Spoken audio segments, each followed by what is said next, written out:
Welcome, listeners, to a realm where shadows dance and whispers echo. I'm your host, Rick Clifton, and this is Quills and Chills, the podcast that brings you face to face with the masterminds behind the macabre. In each episode, we journey into the minds of horror writers and filmmakers to uncover the secrets lurking within their tales of terror. From classic tales to modern nightmares, we'll traverse the corridors of the human psyche and unravel the threads of dread that keep us turning the pages or sitting out there in the dark. Welcome to Quills and Chills. Hello, and welcome back to Quills and Chills. I'm your host, Rick Clifton, and today we are talking with author CJ Cooke.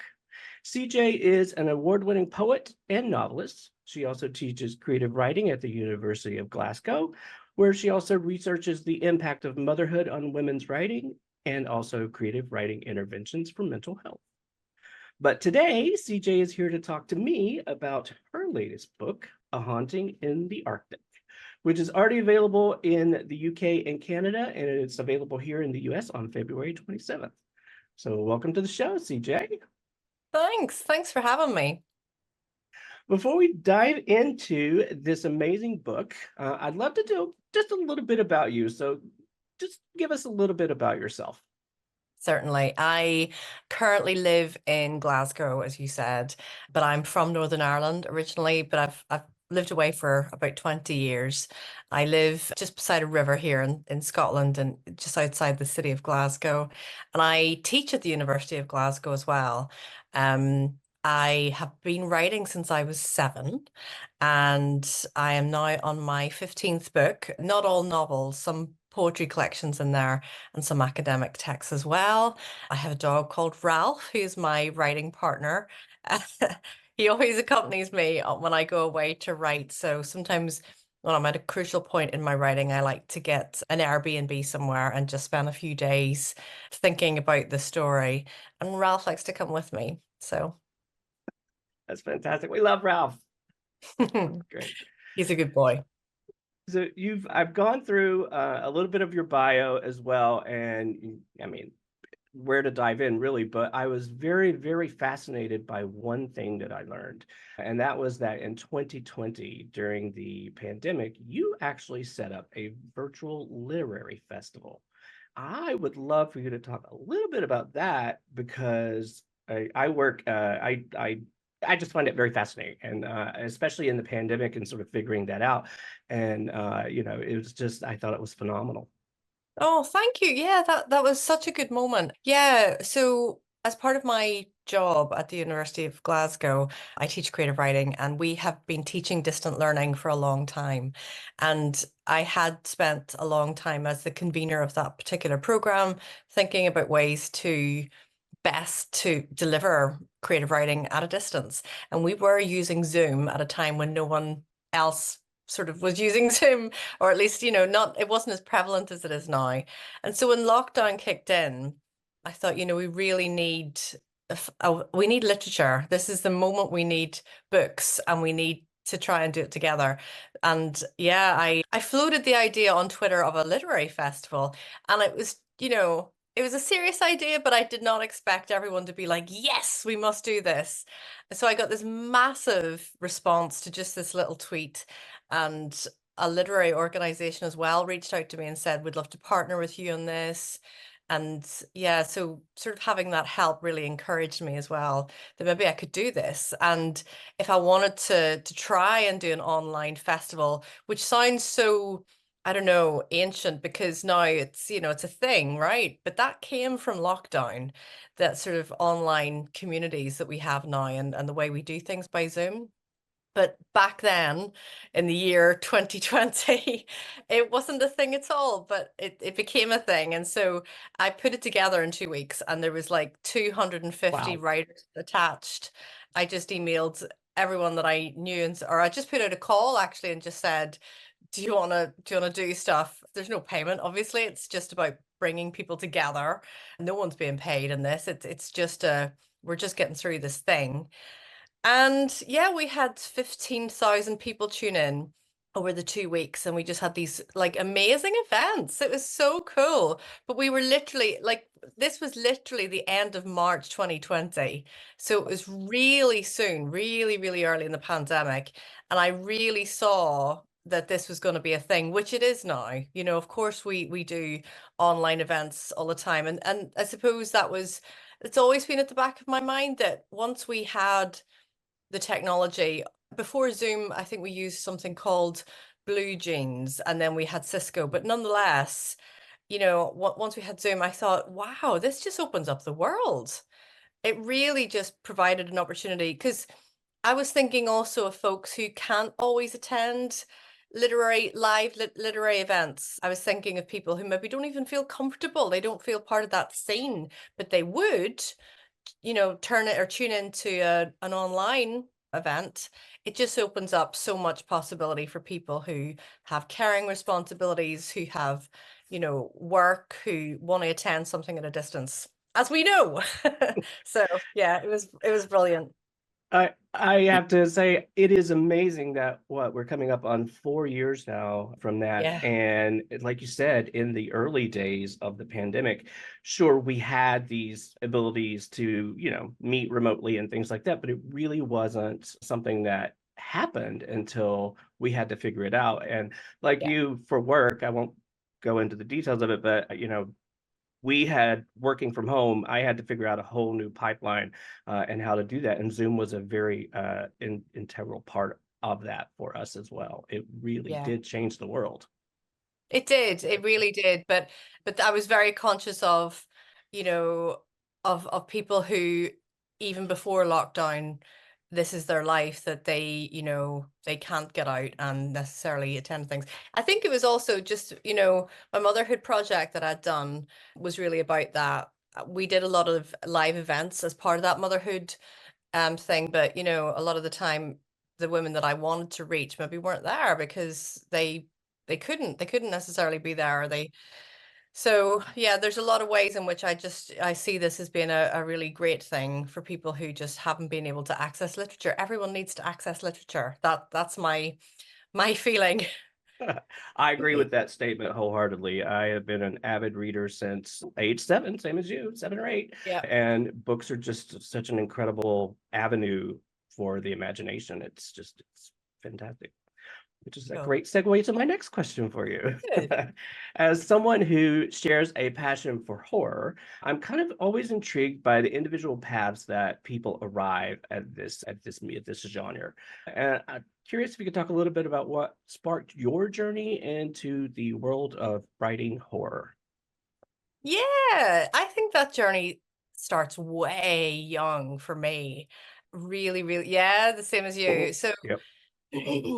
it's funny because when I was little, back in the dark ages when Netflix didn't exist, and you know, yeah, you didn't have Kindle or anything like that. We just had a library at the bottom of the road, but we also had a thing called the Storyteller, and it was this subscription service that I remember going and collecting it from the corner store, where you would get a like a I guess a magazine we call it, and a cassette tape, and there would be all these amazing stories every 2 weeks to listen to. But they were, I mean, these stories have stayed with me, but it's funny because they are quite dark for children's stories. There was a Japanese story on there about the goblin cat, and I played it to my 11-year-old one night, and it's this Japanese folk tale of this child who takes refuge in this old dwelling in Japan, and the goblin rat comes. But because the child has drawn all these paintings on the walls of cats, the cats come when the goblin rat comes and protect the boy. But it's really quite scary, and it's a horror story actually. But I was listening to this when I was like 6. And you know, I think that as Gen X kids, maybe we were exposed to stuff. I don't know, but my children were like, "Oh, this is," you know, my youngest is 11, and she was like, "This is horrific. I don't think I'm going to be able to sleep." And she was, you know, deeply traumatized by the story. But this was just the sort of normal stuff. I didn't even see it as horror. I was like, "But it's just a story." So anyway, I think I was always that was always my inclination. And I did try and write more less horror genre, but I wrote a book called The Nesting a few years ago, and yeah, my editor, the first draft I submitted it wasn't so gothic, it wasn't so horror, but my editor spotted that I was sort of holding back, and she encouraged me to sort of lean into that genre. So yeah, that's what I did, and I enjoyed it very much. So I think it's about a sort of natural inclination. Yeah, thank God for a great editor, right? And that can sort of spot that and pull Yeah. that out of you. It's fantastic. I think Well, also just, I was going to say that sometimes, I think right now we're having a bit of a moment, and sometimes it's about the moment you're writing in.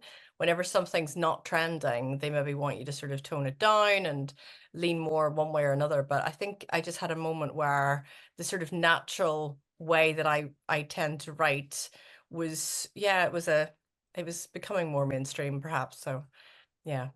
well, what's interesting to me is your approach to it through trauma and how you arrive at it. And to me, that's what I think spoke to me the most. And that's also a great segue. Let's talk about this book, A Haunting Yeah. in the Arctic. Before we dive in, how about just give us sort of a brief overview of what the book is about and maybe a little inspiration about what led you to craft this specific narrative? Yeah, so A Haunting in the Arctic has two timelines. One is in 1901 and the other is in the present day.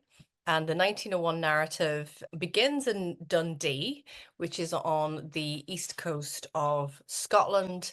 And that was the site of one of the major ports of the UK whaling industry, and has a huge history where boats would go out from Dundee to Greenland, and they would spend sometimes 9 months at sea whaling. And I was really, really fascinated with that history. But that narrative, we follow one of the boats that leaves from Dundee to Greenland, but there is someone on board who should not be on board that boat, and it's a woman, whereas the crew is mainly it's men. The 2023 narrative is set in Iceland, and we are with a group of urban explorers who are scoping out the shipwreck of the boat that we've witnessed departing from Dundee in 1901. So they have heard that it's haunted, and they are there to record their exploration. So those are the two narratives, and it involves, in one case, we follow the person who is on board the 1901 ship, Dominique, and in the present day narrative, Nikki is our urban explorer who is troubled and who is exploring the woman she keeps seeing appearing in this desolate Arctic landscape. I think one of my favorite aspects of the book is how you just move so effortlessly back and forth in the timeline. And I remember when I first started reading it, the first couple of chapters, I'm like, all right, just to make sure I can keep this straight in my head, I would announce out loud where I am in the timeline. Like, okay, now we're back in 1901. Now we're in 2023, just so I could kind of keep it straight. And what I found is by like the third chapter, I didn't need to do that. It was just so effortlessly done. Can't say that word Oh, 10 that's times. good. And Thank I, you. I just really love that. Can you talk a little bit about your approach to sort of crafting these two storylines across the timelines and how you intertwine them without obviously without spoilers, but Yeah, certainly. So y- I'm really, really fascinated by the relationship between past and present. And I think I was really, really invested here, making sure there was a sort of dialogue between the two, that the reader feels like, that the construction of the novel is thoughtful, that the particular scenes that we're seeing are both to move each individual story forward, but also there's a kind of communication between the two time zones. So I probably should, when I'm attempting one of these sort of novels that have two timelines, I should probably just write one after the other, but I always just plunge in and do both at the same time. But it's quite a messy way to write, but I think it's essential to enable that communication between the two time zones or the two timelines to take place. But it's a very sort of messy way of writing, I think. But yeah, I had to jump back and forth myself, which again is maybe not such a bad thing because that's exactly what the reader's doing. Right. I thought it was maybe it worked. Maybe it was a better way of approaching it because it felt seamless to me. Like I said, it wasn't confusing at all. And it worked for Well, me that's anyway, for my little brain. good. That's good. So another one of my sort of fascinations or things that I sort of become a little obsessed with are names and, in a sense, I guess, etymology in a way. And it's the name of the ship for me that really sort of jumped out. And I was like, oh my God, that's so fascinating. And especially within the scope of the story. So I'm wondering if you could talk a little bit about the ship itself, how you came about the name and its meaning. Yeah, so the ship is a whaling ship and it's called the Ormen, which means serpent in Old Norse. And I just felt that this was the imagery that was in my head. I'm just fascinated anyway with all things Scandinavia. And of course the serpent is a really important symbol for Nordic countries and culture. And I also felt that there was a sort of practical reason for that name as well, because it has to kind of snake through the ice. It's so Mhm. interesting as well, researching the sort of the Arctic in 1901 and the Arctic now are two different, two different places really. They would have been traveling on a ship that was, gonna it had to be double hulled in order to cope with the sort of ice burden, whereas now that passage can be sailed, by any boat really. You don't have the ice that you have now. But I did a lot of research for this whaling ship. I really actually felt for a long time I couldn't even begin writing until I sort of had certain facts really that I knew them by heart, that I understood exactly how the ship was made, what kind of features it had, and made sure that this was sort of all tallying to what was factual at the time. I was really impressed by the amount of research that went into the writing of this book. I read through your author's notes at the end, and wow, that was just a lot that you put into the research of the story. I wonder if you could just talk a little bit about that process and what your research and development phase was for this book. Certainly. Yeah, I found with this book there was a ton of research to do, and the more research I did and became fascinated by, the more it impacted how I knew I wanted to tell a story. So I think originally I hadn't expected to actually write the past narrative. I didn't see it as being a kind of 50-50 split between the 1901 narrative and the 2023 narrative. But when I was thinking about the shipwreck that the urban explorers visited in Iceland, I really became fascinated by its past and about the history of whaling, both in the US and the UK. There's very large similarities, I think, worldwide. But also when I looked at Dundee, although Dundee's a relatively small setting in terms of the story, most of it is in Iceland. I just wanted to know more about this city. So yeah, I also really, really struggled to write anything before I knew about the ship and how it was constructed. And because the 1901 narrative is basically set on a ship, I needed to understand, well, who is there? Who are the crew? What are they doing? And that's actually quite, I mean, we do have crew diaries and so on, but to write a novel in a way that tells a story, but also is very factually correct. Yeah, it took a lot of concentration and questioning people and reading and then going back and fact checking and so on. So, but it was so interesting as well. And I found I had these weird coincidences. I went to teach at a writing center up in the Highlands of Scotland, and I was teaching a course on Gothic fiction. And it turns out when we sat down to have dinner together as a group that night, it turns out that one of the writers who was there, one of the students, was an expert on whaling and the Inuit and an Arctic whaling. And so she her job is to go on cruise ships and like give lectures on Greenland. specifically in this period. And I just thought, what are the odds of being sat across the dinner table from someone who knows all the answers to the questions that I have? So that was so good. That is fantastic. How fortuitous. That is the universe saying this book needed to happen. So Oh yeah, it was amazing. I couldn't get over it. So the book is described by Good Housekeeping as, I'm going to give a direct quote here. It's a ghost story with a perfect mix of propulsive plot and shivers up the spine spookiness. I particularly chose this quote because I think this is exactly how it perfectly sums up the book for me.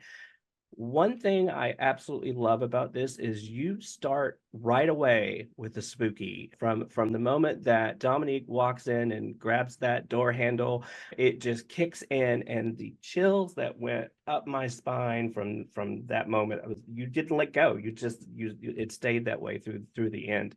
So I thought that was pretty fantastic. I'm wondering, without giving too much away, can you tease maybe a pivotal moment or a scene from the book that you think the readers should look forward to? Oh, yeah. Well, there's actually three. I mentioned that there's two timelines in the book, but we do get a glimpse at the period in between when the ship was a whaling ship and then when it becomes a shipwreck. And so for a large chunk of the 20th century, it functions as a research ship. And so we get a little bit of that narrative from about 1973, from when the crew all went missing. And so I would hope that the reader, kind of enjoys that. It is quite ghostly and very much in the horror genre, but I would hope that the reader would enjoy that scene. And I wanted to make use of the setting as much as possible. So there's some scenes in the present day around Iceland and the particular sort of bay that it's set in, which is called Skumascot, and that translates as kind of haunted corner. So yeah, I'm hoping that the reader feels chilly in this frozen wasteland of Iceland. Well, 1973 is really, really, really good. So I agree. That's a really great moment in the story. So I Yeah. was like, what? What? And it like, again, did not let go. You just did not let go. So, I think I um, started writing this book with a lot of questions. So I sort of had an idea of what I wanted. Like I had certain things in my head, like the shipwreck, for example, and I also knew that there was a woman on the ship in 1901, but I didn't know for a while what she was doing there. I was really interested in writing about, women's stories in particular because the whaling industry was so masculine. It's hard to tell a story about the whaling industry that involves women at all, particularly because they were seen as curses on ships. Like the female body is seen as a curse on a ship. So I knew she was on board, but I didn't know why. And it took a while for that to sort of reveal itself to me. Nikki's story on the Orman and the fact that she was basically, I don't want to give too much away, but but I don't know, you do this pretty early on, but she's basically trapped on this ship in a place that she doesn't want to be, and she's experiencing and it's terrifying. It's absolutely terrifying, but it's psychologically terrifying, I think, in a lot of ways, as well as traumatic. And Yeah. she is one of the characters that I felt so much for. Mm. But all of your characters in this book, I just, where this book ends up, I don't want to give too much away. I'm trying to choose my words carefully here, but where this book ends up is it's such an amazing, that ending. Oh my God. Wow. Wow. Wow. Wow. I'll just leave it at that. But let's talk about the characters a little bit. Are there any specific characters for you in the book that you feel sort of a connection to, or any ones that are more memorable to you? Yeah, I love them all. And it's so interesting because you do, I think you plan what you want them to do for your plot sometimes, and then they just turn around. Like there was one character that is just, Leo is just he's one of the characters from the present day narrative, and he's so angry. And I remember writing this character just thinking, what is with this guy? And I think I was really trying to bully him into just being a bit nicer because I didn't know sometimes you worry that if you start writing a character in one way, you're going to have to end up, tying it all together and giving a reason for why they're the way they are. So I kept trying to write that out because I was like, well, I don't understand why he's so angry. But then it's funny because I sort of put a lot of it of that anger back in the edits, because the whole first draft, I'm like, I have no idea what is wrong with him. He's just kicking stuff and he's just, so I found that quite interesting. And it always reminds me that this is a creative process, that I'm not doing data entry. It's I can only plan so much, that I have to allow space for certain things to come through, because I was really perplexed with that character. That's why he stands out to me, because I was like, I don't understand what on earth he's so angry about. And then it came together, and yeah, And so boy, that did it. thank you. Yeah, so I'm pleased that that resonated, or that worked even, because for quite a while I just kept trying to write him as not angry, but that just ended up being a bit of a disaster. But yeah, I really enjoyed writing Nikki and Dominique, and I love Daverly as well. And I'm glad I actually took time to do so much research into whaling, because it helped me understand a lot more about, the men who were on the ship as well, and the kind of society they inhabited. And from a distance, from time's distance, if you like, we look back at whaling as this really horrific thing. And I didn't want to just have a novel that showed lots of animals being killed at all. I actually love whales and I'm fascinated by them. But I also understood a lot about that society, that ironically, a lot of what they used to build using every part of the whale, we now use plastic for, which is killing far more than just the whales. So yeah, it's interesting. It was interesting for me. I didn't want to saturate the novel with my eco-politics, but at the same time, that's sort of where I was coming from when I was thinking about the Arctic. It was really, really great, really well done. And you do talk about that, using every single part of the whale Yeah. to some, you use it in such a wonderful, beautiful way. So I'll say Oh, that. thank you. Yeah. That was the intention, but it was definitely food for thought, that whaling wasn't just, yeah, they used so much of it, but it was a great cost. But Right.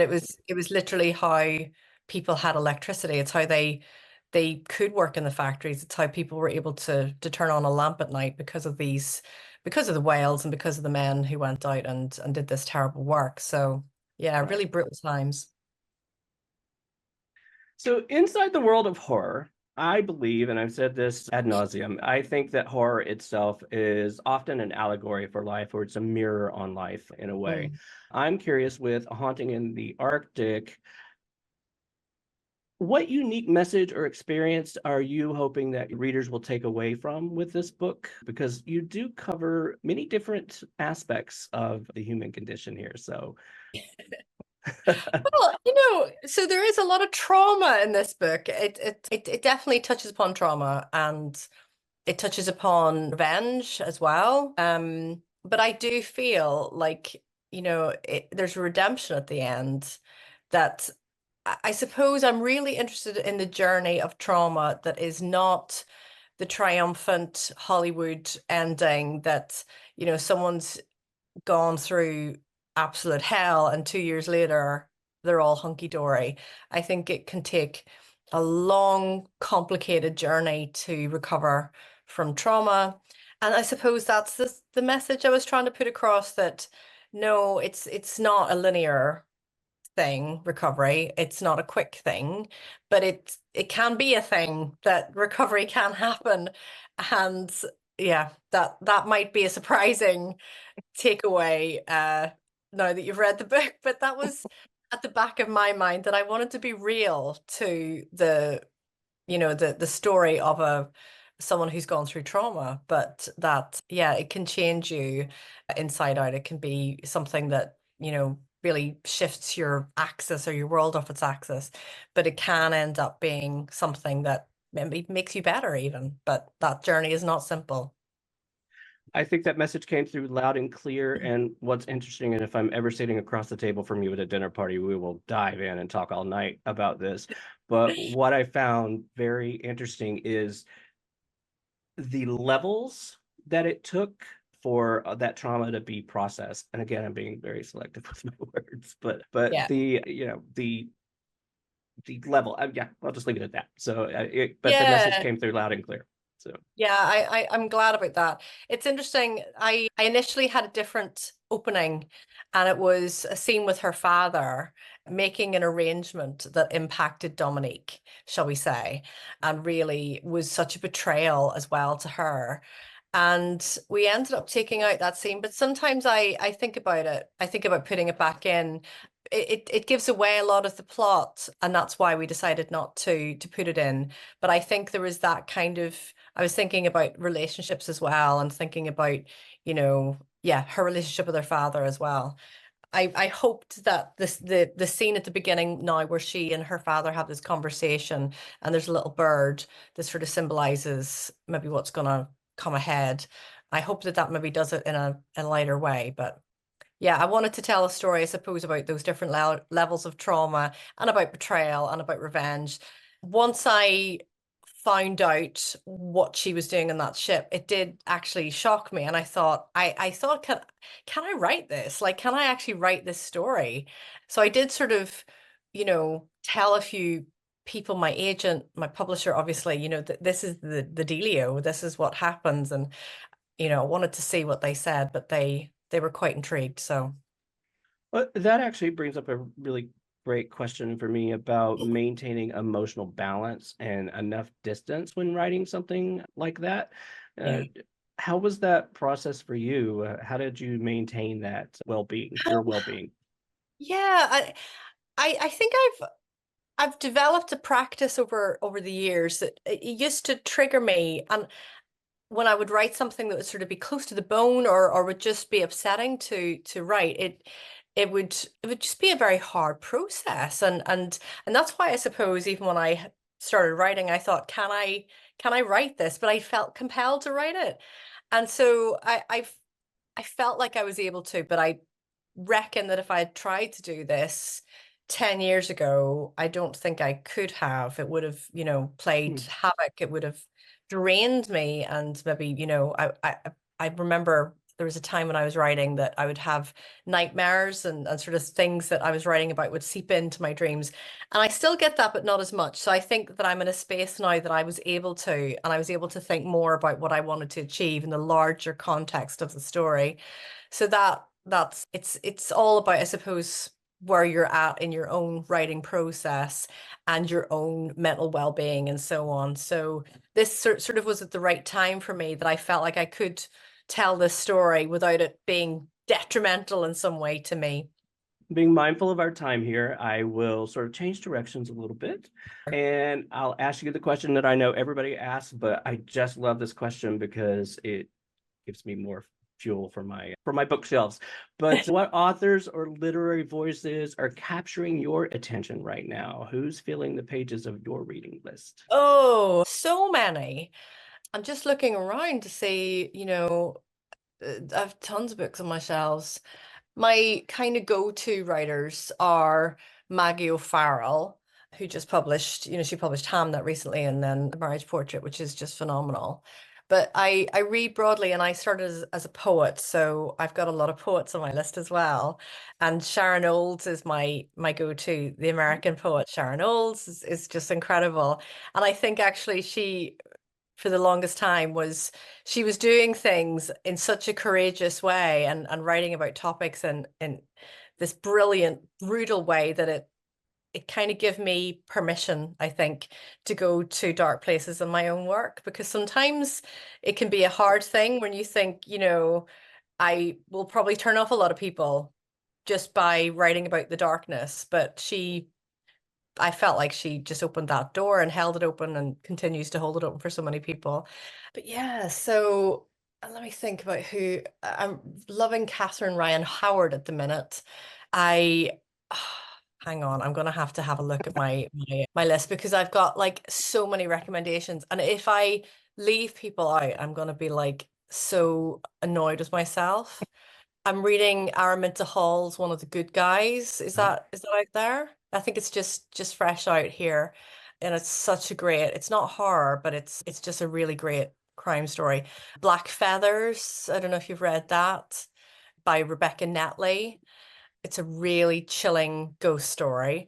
I've also been gosh, reading A Haunting in the Hill by Elizabeth Hand. yes. I'm Yeah. actually, I'm talking with Liz next week, so I Oh, love yeah. that book.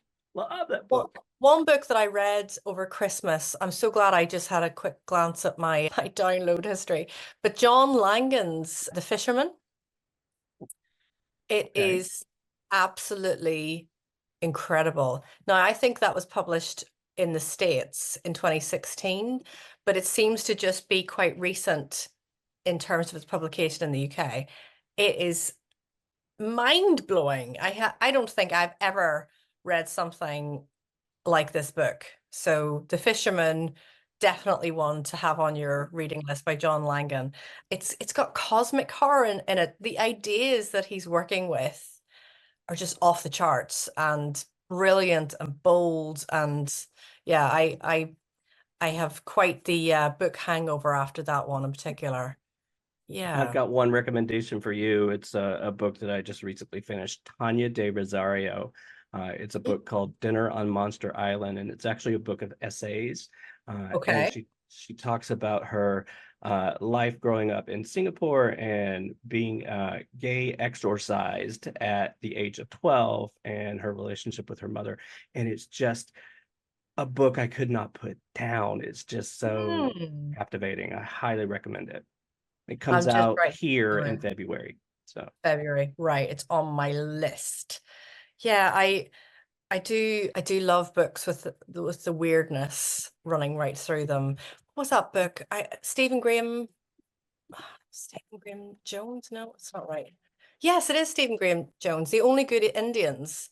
Wow. yeah, yeah. That book has stayed with me as well because I remember listening to it on audiobook and I'm driving and I'm like, wait, what?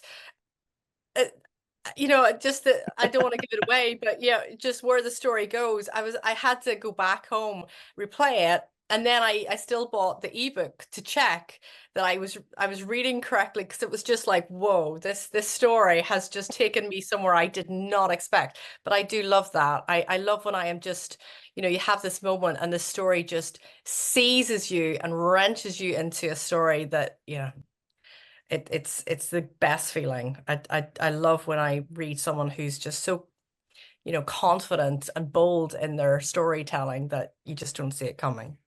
Yeah, Clay McLeod Chapman was that book for me. What Kind of Mother? The first night I read it, I read probably almost halfway through the book the first night, and then I had to be up. I live in LA, so I had to be somewhere at 8. So you have to get up at 5 to be somewhere at 8.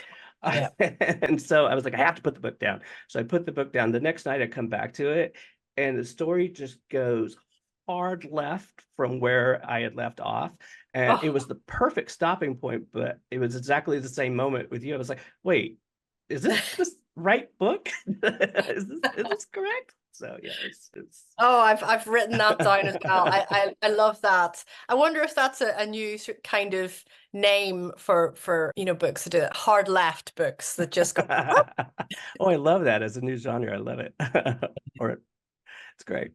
Well, CJ, what's next on the horizon for you? What do you have going on? So I have actually finished the next one and I'm currently editing that. So that is out in October and it's called The Book of Witching. It's set in the Orkney Islands at the very top of Scotland. And there are two timelines. There's one in 1594 and 2024. So we have these two stories that are kind of enmeshed, and one of the stories involves an actual witch trial in the Orkney Islands. Wow. So Oh, I'm yeah, so in. Count me in. good. Yeah. Last bonus question. I ask this of everyone. I'm going to put you on the spot here. I'm going to ask you to write a short horror story only using 3 random words. Oh my goodness. I have written down it had horns. Perfect. I I love don't know it. if that's a story, but yeah. You know, it works. It's great. It works. It works. It works. Had horns and a horror story. So the book is A Haunting in the Arctic. It is available February 27th here in the US, and it's already out on shelves in the UK and Canada. And as we always like to say here at Quills and Chills, please support your local bookstores. CJ, can you tell our audience and our listeners where they can find you on social media?